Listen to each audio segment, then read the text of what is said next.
Hello and welcome to the box seat, previewing racing at Ascot on Wednesday the 16th of December. Picture perfect conditions too, 31 degrees Celsius. Good 4-track, rail at 12 metres.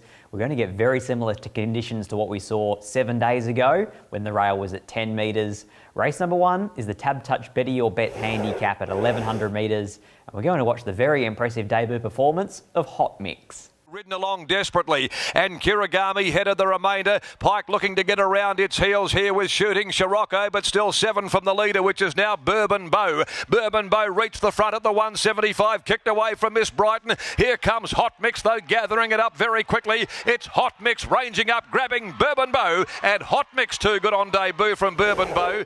Jade McNaught rode Hot Mix there, and this filly, when she let down, was pretty powerful in the finish.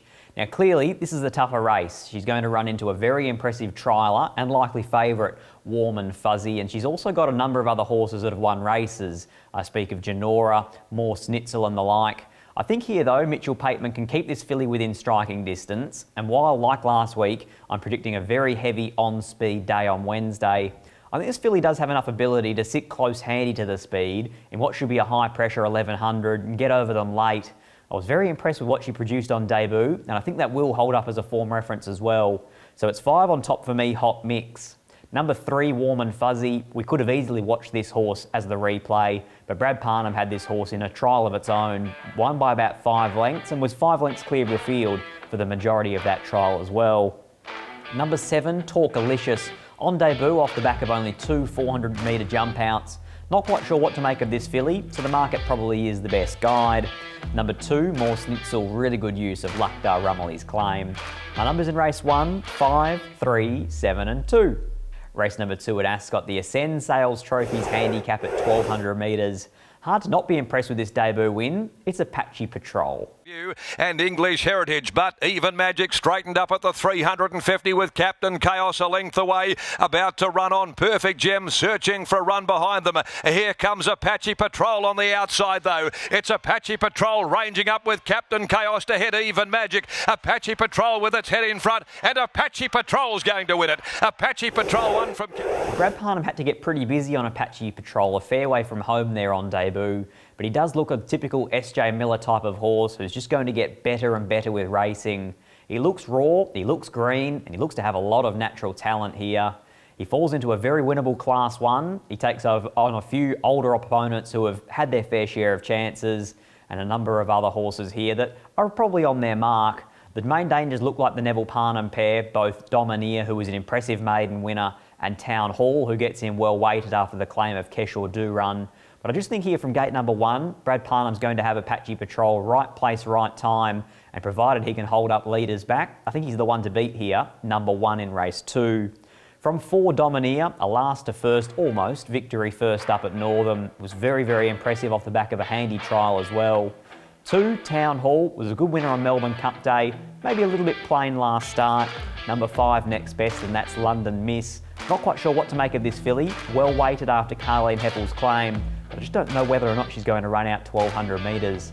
My numbers in race number 2, 1, 4, 2 and 5.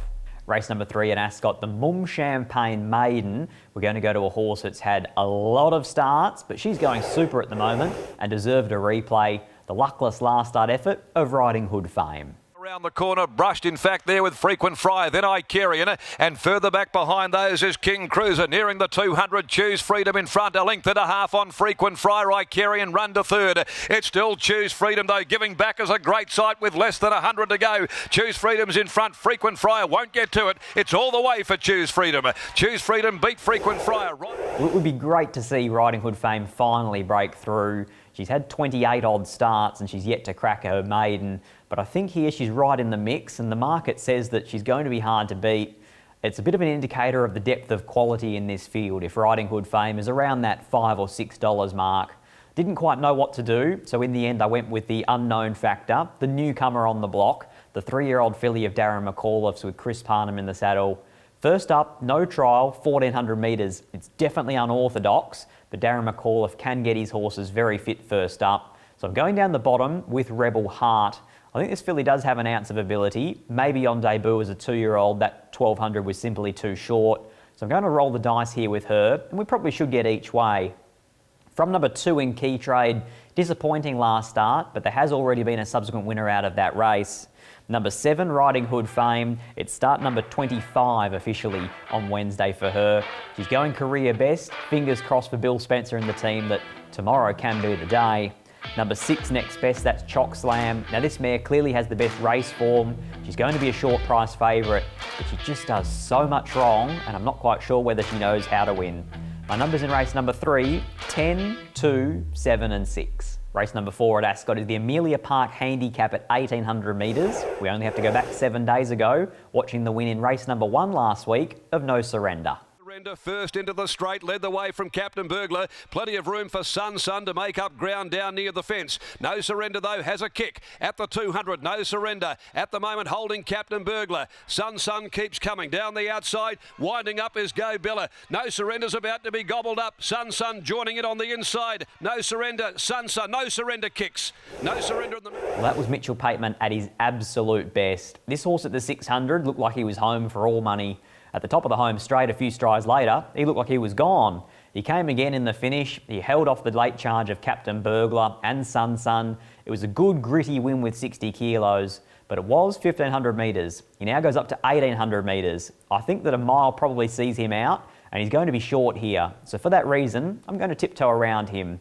I'm going to go with a mare who's come back very, very well. Impressive first up over a race that was too short for her on a tricky surface at York. Then an emphatic last start winner over a horse I have a bit of time for in Rogue's Point. I speak of Kelly Grantham's mare in Lalo. I think here, Keshaw Durham will adopt very similar tactics to the first up and second up runs. He'll take this mare straight to the front, run them along, and say, catch me if you can from about the 600. And I think that Lalo might be able to get over them here and at least hold them out.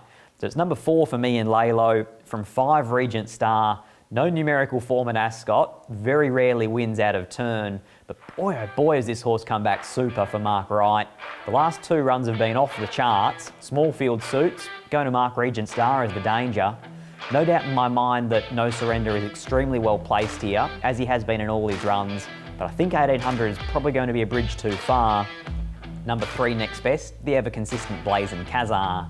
My numbers in race 4, 4, 5, 1 and 3.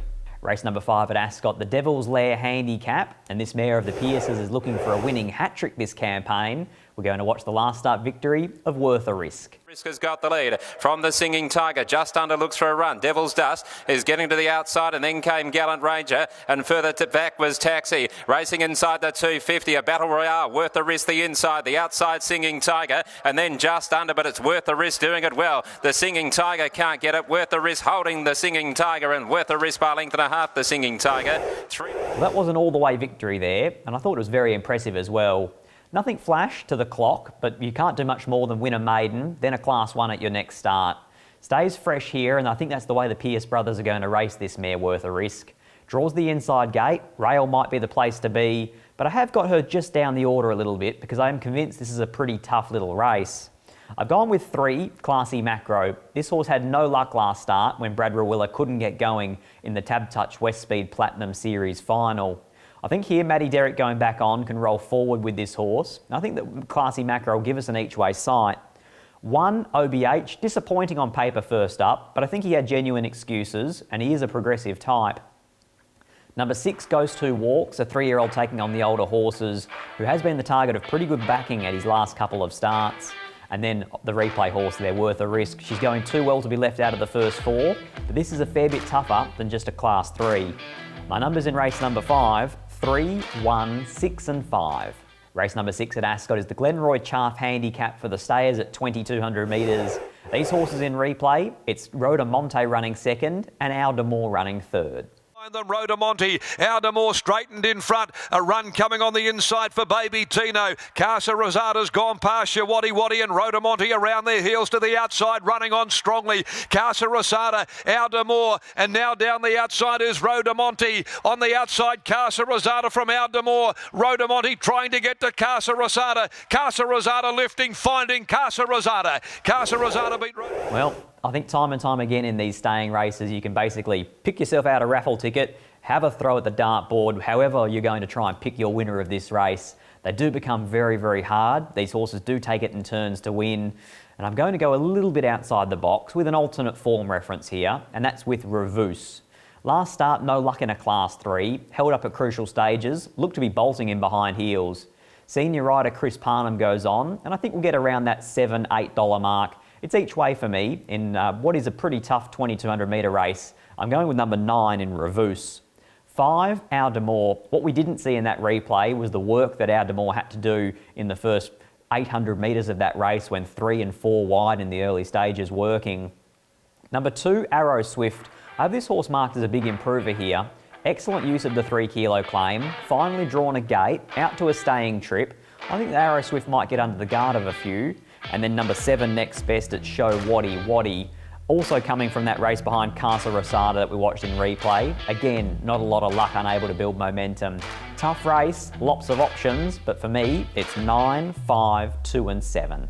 Race number 7 at Ascot is the C Corp handicap over 1,000 metres. Very impressive win last week. It's Like a Jaguar. Corner. Both have run off Olga Louisa and Highway Glory. They've shifted out to the middle of the course. Can't Help Myself winding up for Pike. Melody Secret at the moment is battling. Olga Louisa is the leader from Can't Help Myself. Highway Glory, and look at Like a Jaguar. It's finishing brilliantly from back in the field. Like a Jaguar descending upon them. Got the head in front. Like a Jaguar. Like a Jaguar. Chris Parnham had to come very wide around those tiring leaders. Olga Louisa was running up the track. Highway Glory was running around like a drunken sailor. He kept Like a Jaguar in a straight line. He charged over them late. A very impressive victory. Comes up sharply in grade, but backs up off 7 days. I do have him marked as the danger, but I think that this likely favourite in the last might just be one outside the box, and that's Excellent Dream.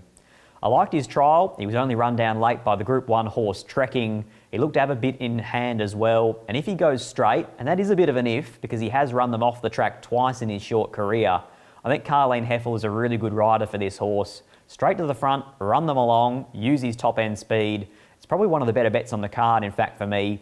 I think 6 to 4, $2.50 is about the right price for him. Number 3 for me in the last, and that's Excellent Dream.